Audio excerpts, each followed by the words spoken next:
oil or gas waste injection. Same math. Wilson County on top, eligible applicants on bottom, do the math, get your decimal, there. Now, then you, on another piece of paper, the state will add up, what do you get out of the first pot? Overweight permits. What do you get out of the second pot?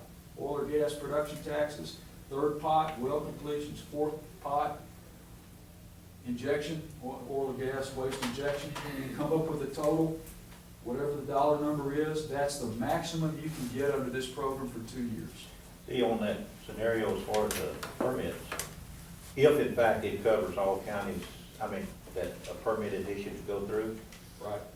we will fare well because we're kind of the gateway to, I believe that you're accurate when you say that, because they're coming out of the metropolitan. the metropolitan Area, and, yeah. from Houston and San Antonio and everywhere. So, I mean, But our clients are asking us now, well, what are the numbers? What are we gonna get? Nobody knows yet. The information is slow in coming from the agencies and from the AG's office. Maybe we'll know, but I will tell you this.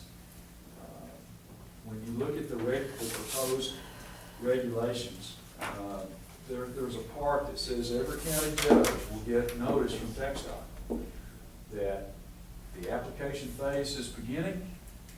Be advised, one of those, be on the lookout notices. And here, the comments indicate that the county is also supposed to receive in that notice when the application phase begins, when it closes, and according to statewide totals, here's what the state data shows you'd be entitled to. Now, we don't know who the applicants are at that point. We don't know who they are now. We're not going to know prior to the end of the application phase who the eligible applicants are. But if you go statewide average, we know that if it's a smaller applicant pool, the numbers, statewide average will be the numbers. Well, we could qualify for some money. I mean, there's no doubt about that. I don't know if it's 2 million, 10 million, what the number is. We're close enough to where we qualify. Right. The issue that I have is that once you've gone through all of these formulas, 10% of this, 20% of that, 50% of that, and add up the number, then, let's say you qualified for $5 million. That's not an unbelievable number. But then you gotta come back and if you've repaired most of your stuff, then you're gonna have to justify it. Just because you qualify doesn't mean you're gonna get it.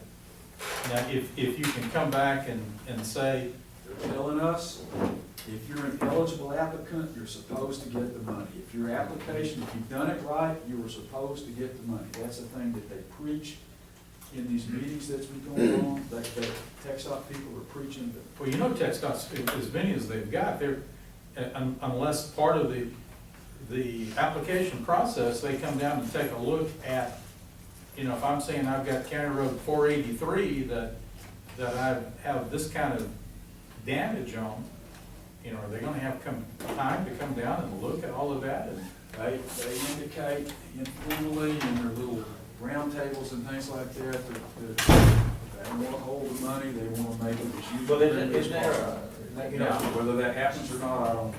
since you have the added, production people out there and everything, you can upgrade the road, can you not? I mean, you're not just repairing damage. You can't get grant money to fix what you've already fixed. Right, but what I'm saying is, if you have like a road that, when this started, was at a certain level, When what started?